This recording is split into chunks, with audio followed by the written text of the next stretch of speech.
सभी लोगों को नमस्कार। प्यारे बच्चों, आज की वीडियो में हम लोग मैथिली शरण गुप्त का जीवन परिचय पढ़ेंगे। इसके बाद इनकी जो रचना है पंचवटी, उसके अर्थ को पढ़ेंगे। तो आज के वीडियो में मैथिली शरण गुप्त का जीवन परिचय पढ़ते हैं। देखिए, इसके पहले मैं आप लोगों को बार बार संकेत करता हूँ कि बॉक्स में जो चीज़ लिखा हुआ है इसको ज़रूर फोकस कर लेना चाहिए। ये बॉक्स में जो चीज़ है, क्योंकि यह जीवन परिचय लिखने के लिए सहायक सिद्ध होता है। माना कि आप इतना बड़ा जीवन परिचय रट करके नहीं लिख पाते हैं, तो ये चीज़ अगर आप याद कर लें तो बहुत आसानी से इसका जीवन परिचय लिख सकते हैं। ठीक है, तो इसको ज़रूर आप ध्यान दीजिए, क्योंकि यहाँ जो लिखा हुआ है जन्म सन 1886 ईस्वी, मृत्यु सन 1964 ईस्वी, जन्म स्थान चिरगांव, झांसी उत्तर प्रदेश, पिता सेठ रामचरण गुप्त, भाषा खड़ी बोली, प्रेरणा स्रोत महावीर प्रसाद द्विवेदी, और अंतिम बिंदु है द्विवेदी युग के कवि। तो इतना याद रहेगा तो आप जीवन परिचय बहुत सरल ढंग से लिख सकते हैं। कुछ वाक्य आप इसमें से याद कर लें, वो दिमाग में सेट रहेगा, और मुख्य मुख्य बिंदु ये है जीवन परिचय हो सकता है। तो आइए जीवन परिचय को हम विस्तार से पढ़ते हैं, लेकिन जब नोट बनाएंगे तो छोटे छोटे वाक्यों को लिख करके सुंदर संकलन बनाएंगे और उसको ऐसा तैयार करेंगे कि आसानी से याद करने के लायक हो। ठीक है, आइए देखिए। जीवन परिचय। राष्ट्रकवि मैथिली शरण गुप्त का जन्म सन 1886 ईस्वी में चिरगांव जिला झांसी में हुआ था। इनके पिता सेठ रामचरण जी राम भक्त और काव्य प्रेमी थे। उन्हीं से गुप्त जी को काव्य संस्कार प्राप्त हुआ। इन्होंने कक्षा 9 तक ही विद्यालयीय शिक्षा प्राप्त की थी, किंतु स्वाध्याय से अनेक भाषाओं के साहित्य का ज्ञान प्राप्त किया। इन्होंने बचपन में ही काव्य रचना करके अपने पिता से महान कवि बनने का आशीर्वाद प्राप्त किया था। महावीर प्रसाद द्विवेदी के संपर्क में आने के बाद उनको अपना काव्य गुरु मानने लगे।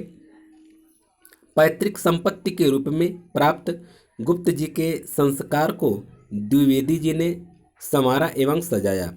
द्विवेदी जी के आदेश पर गुप्त जी ने सर्वप्रथम भारत भारती नामक काव्य ग्रंथ की रचना कर युवाओं में देश प्रेम की सरिता बहा दी। गुप्त जी गांधी के स्वतंत्रता आंदोलन के प्रभाव में आए और उसमें सक्रिय भाग लिया। इन्होंने देश प्रेम, समाज सुधार, धर्म, राजनीति, भक्ति आदि सभी विषयों पर रचनाएं की। राष्ट्रीय विषयों पर लिखने के कारण ये राष्ट्रकवि कहलाए। सन 1948 ईस्वी में आगरा विश्वविद्यालय तथा सन 1958 ईस्वी में इलाहाबाद विश्वविद्यालय ने डी लिट की मानद उपाधि से सम्मानित किया। सन 1954 ईस्वी में भारत सरकार ने पद्म भूषण की उपाधि से इन्हें अलंकृत किया। 2 बार ये राज्यसभा के सदस्य भी मनोनीत हुए। इनका देहावसान 12 दिसंबर 1964 ईस्वी को हुआ। अब आइए इनका जो साहित्यिक सेवा है इसको देख लेते हैं। बेटा, आप लोगों को एक चीज़ मैं थोड़ा संकेत कर देना चाहता हूँ कि वाक्य छोटा छोटा लिखते समय उस बात का ध्यान रखना चाहिए कि वाक्य सरल भी हो, सुबोध भी हो। जैसे खास खास बिंदु क्या है, इनका जन्म कहाँ हुआ था, जैसे चिरगांव झांसी में हुआ था, उसको लिख लेना चाहिए। 9 वर्ष की अवस्था में ही कक्षा 9 तक ही विद्यालय शिक्षा प्राप्त कर पाए, इसको थोड़ा इंडिकेट कर देना चाहिए।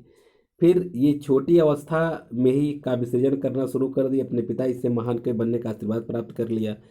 फिर द्विवेदी जी को यानी महावीर प्रसाद द्विवेदी जी को अपना काव्य गुरु मानने लगे।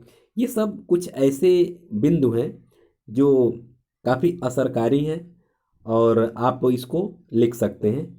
फिर भारत भारती नामक ये जो काव्य ग्रंथ है, इसकी रचना से क्या हुआ है, हमने देश प्रेम की सरिता बही, ये सब लिख देना चाहिए।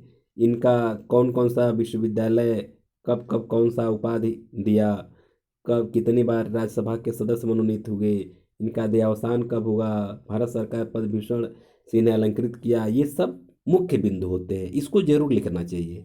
ठीक है, आइए आगे बढ़ते हैं, दूसरे पैराग्राफ को देखते हैं। साहित्यिक सेवाएं। गुप्त जी की प्रारंभिक रचनाएं कलकत्ता से प्रकाशित पत्रिका वैश्योपकारक में प्रकाशित होती थी। द्विवेदी जी के संपर्क में आने के बाद इनकी रचनाएं सरस्वती पत्रिका में प्रकाशित होने लगी। सन 1909 ईस्वी में इनकी सर्वप्रथम पुस्तक रंग में भंग का प्रकाशन हुआ।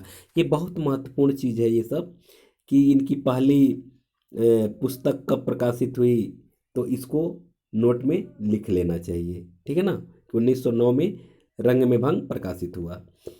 फिर इन्होंने सन 1912 ईस्वी में भारत भारती के प्रकाशित होने से इन्हें अपार ख्याति मिली। यह भी लिख सकते हैं कि भारत भारती का प्रकाशन 1912 ईस्वी में हुआ था और इनको बहुत अधिक ख्याति प्राप्त हुई थी। साकेत नामक काव्य पर हिंदी साहित्य सम्मेलन ने इन्हें मंगला प्रसाद पारितोषिक प्रदान किया।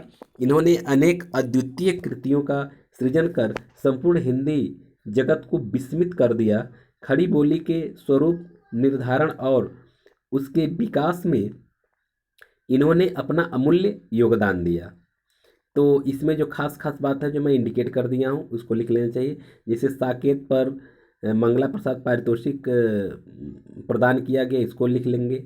ये इस वाक्य को लिखना जरूरी होता है क्योंकि सब अच्छे अच्छे वाक्य हैं और इससे ये पता चलता है कि बच्चे का इस विषय पर या जो जीवन परिचय है या जो कवि हैं इनके बारे में गहरी पकड़ है।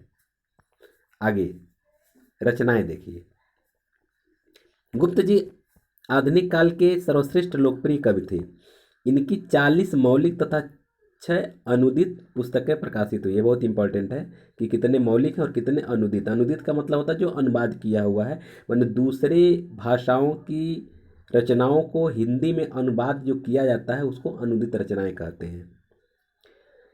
इनकी प्रसिद्ध रचना इस प्रकार है। भारत भारती इस काव्य ग्रंथ में देश के गौरव की कविताएं हैं।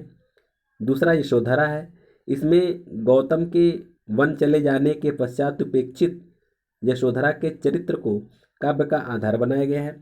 तीसरा साकेत है, इसमें साकेत यानी अयोध्या का वर्णन है। चौथा पंचवटी है, इसमें सीताराम और लक्ष्मण के आदर्श चरित्र का चित्रण है। इसके अतिरिक्त जयद्रथ वध, जय भारत, द्वापर, सिद्धराज, अनघ, झंकार, नहुष, पृथ्वीपुत्र, रंग में भंग, गुरुकुल, किसान, हिंदू, चंद्रहास, मंगल घट, कुड़ाल गीत तथा मेघनाथ वध आदि महत्वपूर्ण हैं। तो रचनाएं तो बहुत ज़्यादा हैं, आप सभी रचना नहीं भी लिख सकते हैं, कोई ज़रूर नहीं है। हाँ, लेकिन 5-7 रचनाओं को लिख लेना चाहिए जो आसान लगे, जो आपको याद हो सके। ठीक है, आगे बढ़ते हैं। भाषा शैली इनका देख लिया जाए। गुप्त जी ने शुद्ध साहित्यिक एवं परिमार्जित खड़ी बोली में रचनाएं की है। इनकी भाषा सुगठित तथा ओज एवं प्रसाद गुण से युक्त है। इन्होंने अपने काव्य में संस्कृत, अंग्रेजी, उर्दू एवं प्रचलित विदेशी शब्दों के भी प्रयोग किए हैं। इनके द्वारा प्रयुक्त शैलियाँ प्रबंधात्मक शैली, उपदेशात्मक शैली, विवरणात्मक शैली, गीत शैली तथा नाट्य शैली वस्तुतः आधुनिक युग में प्रचलित अधिकांश शैलियों को गुप्त जी ने अपनाया है। तो इस तरह से ये इनकी भाषा शैली है। जब इसका काव्यगत सौंदर्य लिखते हैं तो ये भाषा शैली बहुत इंपॉर्टेंट होता है। इसमें से कुछ वाक्यों को आप उसमें लिख सकते हैं, ये किन किन शैली का प्रयोग किए, इनकी भाषा कैसी है, इनका गुण कौन कौन सा गुण इनके काव्य में देखने को मिलता है, ये सब सारी चीज़ें आप लिख सकते हैं। ठीक है, तो इस तरह से इसका जीवन परिचय समाप्त होता है। आशा है कि आप लोगों को काफ़ी सहूलियत मिला होगा, आसान लगा होगा। जो मैं टिप्स बताया हूँ उसके आधार पर ही आप नोट बनाएंगे तो आपको बहुत फ़ायदा होगा। बहुत बहुत धन्यवाद।